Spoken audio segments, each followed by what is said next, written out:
Tahun 1979,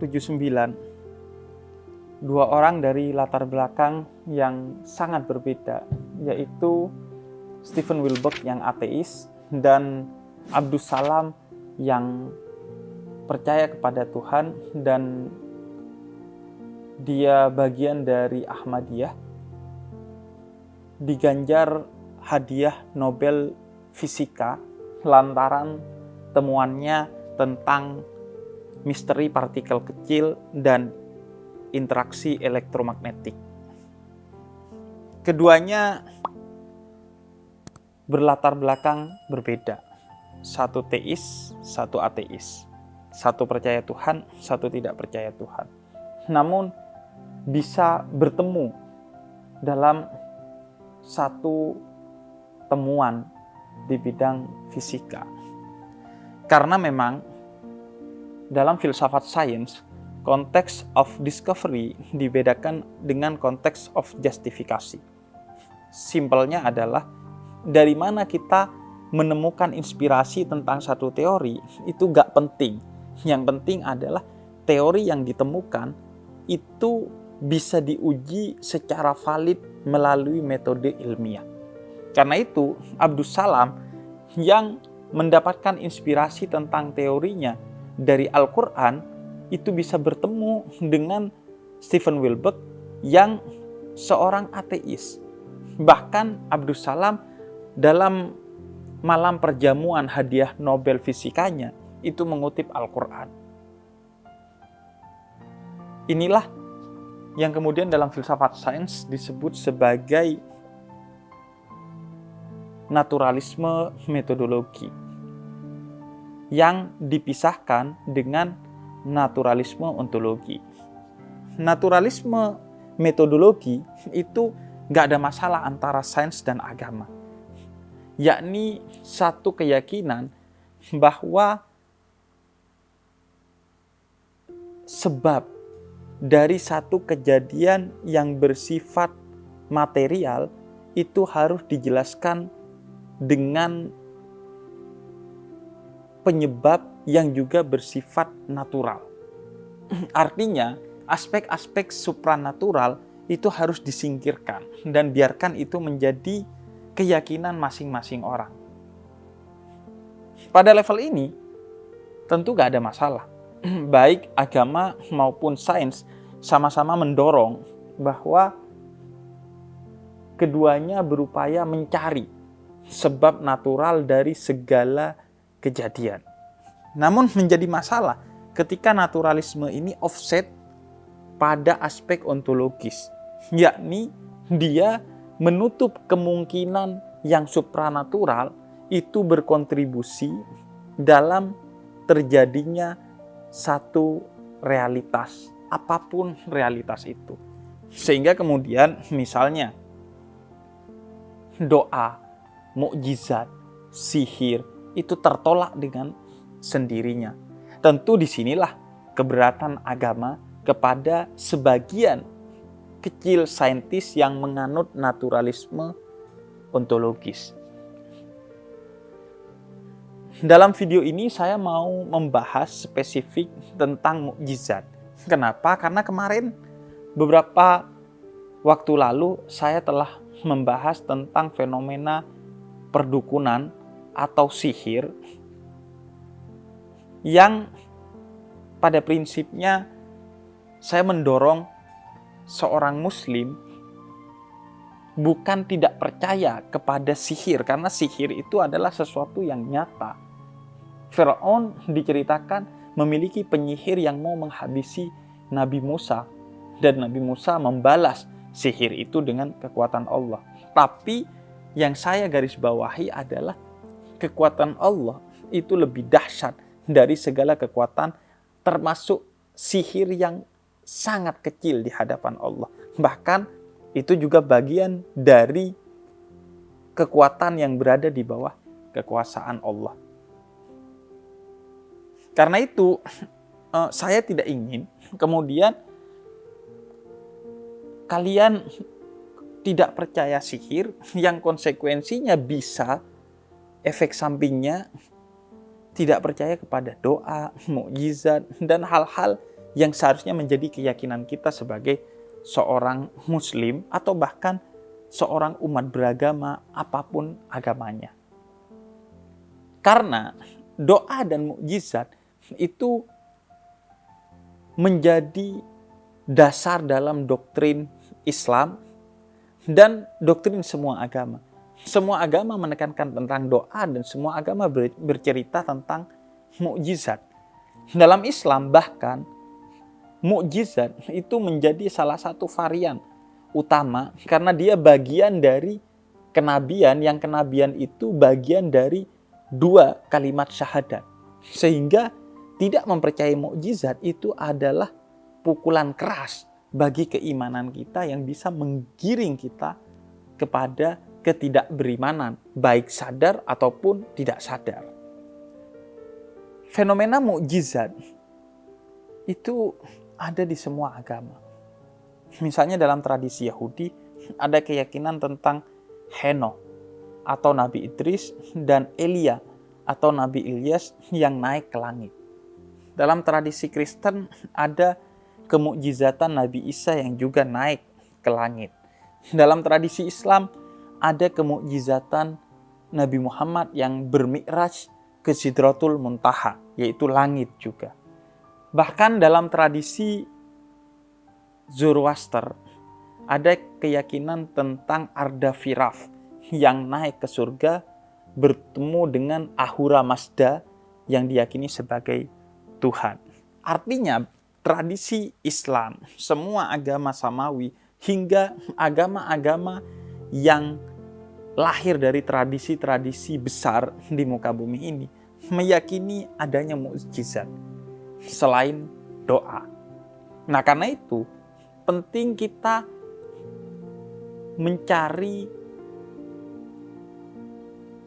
titik temu obrolan tentang mukjizat dalam ranah sains dan agama, agar seorang saintis tidak alergi kepada agama dan seorang agamawan tidak anti kepada sains, sekaligus untuk tetap meyakini bahwa betapapun sesuatu itu tidak bisa diakal, namun sesuatu itu bukan irasional, bukan tidak masuk akal, tapi suprarasional, yakni melampaui akal kita. Sehingga betapapun sesuatu itu tidak bisa diakal secara substansi, tapi bisa diakal gejala-gejalanya, sehingga kita bisa meyakini, oh sesuatu itu memang mungkin terjadi karena gejala-gejalanya bersifat rasional. Seperti contohnya ketika Anda melihat asap yang mengepul di atas atap seseorang, Anda bisa mengklaim bahwa kemungkinan besar telah terjadi kebakaran atau adanya perapian di rumah tersebut karena melihat asapnya. Atau Anda mendengar suara kucing di lantai atas rumah Anda, maka walaupun Anda tidak melihat secara langsung adanya kucing, Anda bisa meyakini kemungkinan adanya kucing di lantai 2 rumah Anda. Konflik soal mukjizat antara agama dan sains biasanya diasumsikan karena mukjizat itu bertentangan dengan hukum alam. Dan hukum alam diasumsikan oleh para saintis yang menganut naturalisme ontologis itu bersifat deterministik dan universal. Artinya dia mengikat dan menyeluruh. Gak ada kemungkinan lain, tertutup untuk kemungkinan lain. Jadi kalau sesuatu di luar dari apa yang disebut dengan hukum alam oleh sains, berarti sesuatu itu bohong, tidak terjadi, hoax. Nah, dalam hal ini tentu menjadi masalah kalau hukum alam dalam perspektif sains itu dipahami bersifat deterministik. Padahal dalam Islam, apa yang disebut dengan hukum alam itu bagian dari sunnatullah atau ketentuan dari Allah. Karena itu, dalam Islam, bahasa yang lebih tepat itu bukan hukum alam, tapi keteraturan alam. Dan keteraturan alam itu adalah bagian dari argumen tentang ketuhanan. Karena sesuatu ini begitu teratur dengan indahnya, karenanya mustahil tidak ada yang menciptakannya. Dan penciptanya itu adalah Tuhan. Sama dengan ketika Anda melihat tiba-tiba di satu rumah itu ada puzzle yang jumlahnya puluhan atau ratusan tersusun dengan rapi. Dan kemudian ada satu orang yang datang bilang, oh ini tersusun begitu saja nih, nggak ada yang nyusun. Itu nggak masuk akal bagi kita. Pasti ada yang menyusunnya. Nah, problem tentang perbenturan antara mukjizat dengan apa yang disebut dengan hukum alam, itu yang pertama, bahwa mukjizat selama bukan sesuatu yang bersifat kemustahilan logis, maka itu tetap bisa diterima meskipun kemungkinannya atau probabilitasnya hanya 0,0000001%. Karena dia bukan mustahil, tapi tetap mungkin. Dan kemungkinan itu nanti bisa divalidasi dengan hal-hal yang sifatnya sains juga, tapi di luar sains yang sifatnya alam, melainkan sosial. Misalnya validitas sejarahnya, dan lain sebagainya. Karena itu, sains itu tidak bisa menolak mukjizat. Karena kalau dia menolak mukjizat, artinya dia sudah offset. Dia berbicara tentang sesuatu yang sifatnya tidak dikuasai oleh dia, tentang sebab-sebab yang sifatnya naturalisme yang tidak pernah dia teliti. Karena itu seharusnya ketika ada sesuatu yang bersifat fakta tentang apapun yang menurut kita bertentangan dengan hukum alam yang kita yakini, tapi dia bukan satu kemustahilan logis, maka itu yang harus dilakukan oleh sains adalah menelitinya. Karena itu, BBC Knowledge beberapa waktu yang lalu memberikan uraian tentang apa yang disebut dengan mukjizat oleh kita yang dialami oleh Nabi Musa yang memecah Sungai Nil itu sebagai bagian dari fenomena alam yang terjadi 100.000 tahun sekali. Itu yang harus dilakukan. Bukan menolak, oh itu mustahil. Enggak. Karena tetap aja kemungkinannya ada dan itu fakta. Tugas sains adalah meneliti. Sebab kehadiran manusia di muka bumi ini pun dalam perspektif sains itu sesuatu yang kemungkinannya sangat amat kecil. Kalau evolusi itu diputar sedemikian rupa ke belakang, maka kemungkinan adanya manusia itu sesuatu yang 0,00001% dalam perspektif sains. Nah, dalam perspektif agama itulah yang kemudian disebut dengan mukjizat. Karena mukjizat dalam perspektif Islam adalah khariqul adah, sesuatu yang mungkin terjadi meskipun kemungkinannya itu sangat kecil, terjadi 100.000 tahun sekali, dilakukan oleh orang-orang dengan kecerdasan luar biasa tertentu, dan lain sebagainya. Karena itu misalnya, mukjizat itu semakin hari semakin mungkin dipahami secara rasional. Mukjizat itu terjadinya tidak sering. Mukjizat itu hanya dilakukan oleh orang-orang khusus dari kalangan nabi, rasul, atau orang-orang mulia dari kalangan wali Allah misalnya dalam perspektif Islam. Makanya Ketika sains ditanya, kenapa manusia ada atau bagaimana manusia ada? Ya jawaban saintis hanya bisa sampai titik, ya pokoknya manusia itu ada. Itu fakta keras, kata Bertrand Russell, yang tidak bisa dijawab sebab-sebabnya. Nah, begitu juga mukjizat, faktanya itu ada. Sehingga tugas sains itu berkata, oh saya nggak tahu, pokoknya itu ada, menurut keyakinan sebagian orang, atau ya sudah, dia melakukan penelitian bagaimana sesuatu itu ada.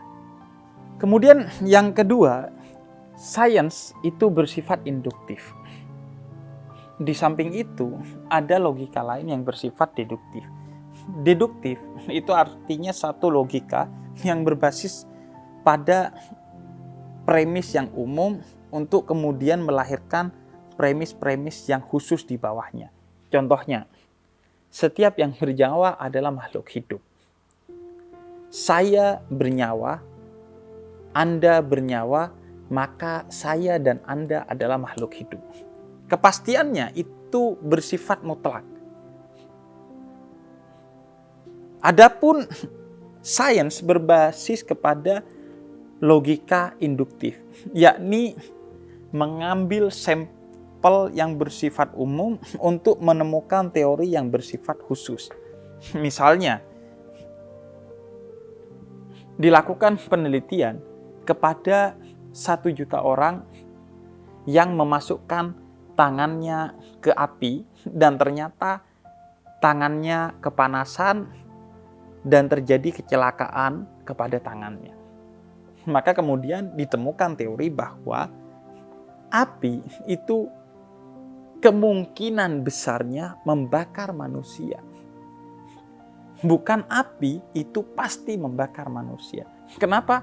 Karena logikanya bersifat induktif. Penelitian terhadap 1 juta orang. Mungkin di luar sana ada orang ke 1 juta satu yang ketika dibakar, tangannya tidak terbakar, tidak sakit, dan tidak terjadi kecelakaan. Karena itu, mukjizat berupa Nabi Ibrahim yang dilempar ke api dan tidak terbakar, itu tidak bersifat mustahil. Dan karenanya itu tidak bisa dihukumi tidak ada atau mustahil oleh sains. Karena itu di luar logika sains yang bersifat induktif. Sains hanya bisa bilang bahwa dalam penelitian yang pernah kami lakukan, hal itu bersifat kemungkinan besar tidak bisa terjadi. Bukan mustahil terjadi. Jadi dia bukan tidak masuk akal, tapi tidak masuk ke akalnya para saintis.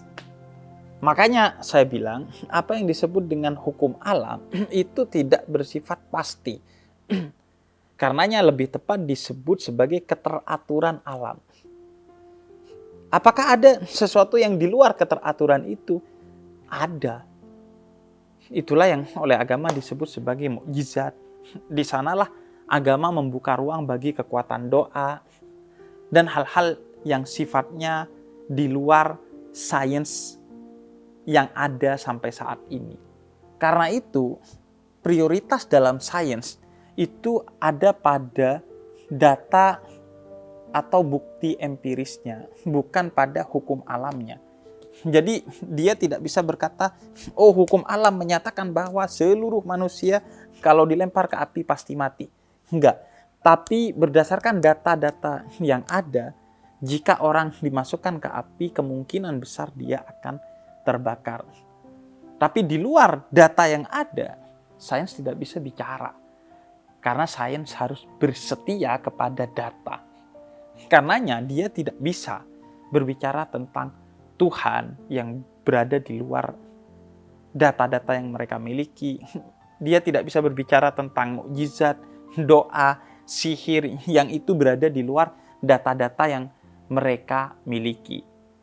Karenanya jika kita punya peta logika yang rapi, maka kita tidak akan mudah ngejudge sesuatu, kita tidak akan mudah berkonflik tentang sesuatu karena kita mencoba melihat skema logis yang ada di belakangnya. Sehingga kita menjadi rendah hati karena kita tahu diri bahwa kita hanya bisa memastikan sesuatu berdasarkan data yang kita ketahui. Dan setiap orang punya datanya sendiri-sendiri. Karena itu, kerendahan hati menjadi kunci untuk menemukan titik temu di antara mereka yang punya perspektif yang berbeda. Kerendahan hati itulah yang ada pada Steven Wilbeck dan Abdus Salam yang menyebabkan mereka bisa bertemu dan melahirkan satu capaian yang fenomenal. Karena itu, bumi ini harus diisi oleh satu kekuatan dahsyat, yaitu kerendahan hati di setiap orangnya, agar bumi ini bisa terus melahirkan capaian-capaian besar dan baru dalam peradabannya. Alih-alih tidak justru terjebak dalam perdebatan yang menegasikan satu sama lain. Bukan hanya antara saintis dan agamawan, tapi juga sesama agamawan yang berbeda pandangan, sesama saintis yang berbeda pandangan, antara satu orang dengan orang lain yang berbeda. Kerendahan hati itu kunci. Orang yang rendah hati akan tahu bahwa dirinya bukan superpower, sehingga mungkin kebenaran ada di orang lain. Persis seperti yang dikatakan Imam Syafi'i, saya benar tapi mungkin mengalami kesalahan, orang lain salah tapi mungkin di dalamnya ada kebenaran. Dengan begitu kita menegaskan bahwa kita manusia yang mungkin salah, mungkin hilaf, karenanya kita butuh kepada orang lain. Kita seperti puzzle yang kalau saling mengisi maka kita akan saling menyempurnakan satu sama lain. Itu mungkin agak-agak biasa ya, mungkin ya, bahasa-bahasa dan istilah-istilahnya. Tapi kayaknya kalau Anda dengarkan secara seksama dan mungkin tidak sekali, tapi 2 atau beberapa kali, insya Allah Anda paham lah.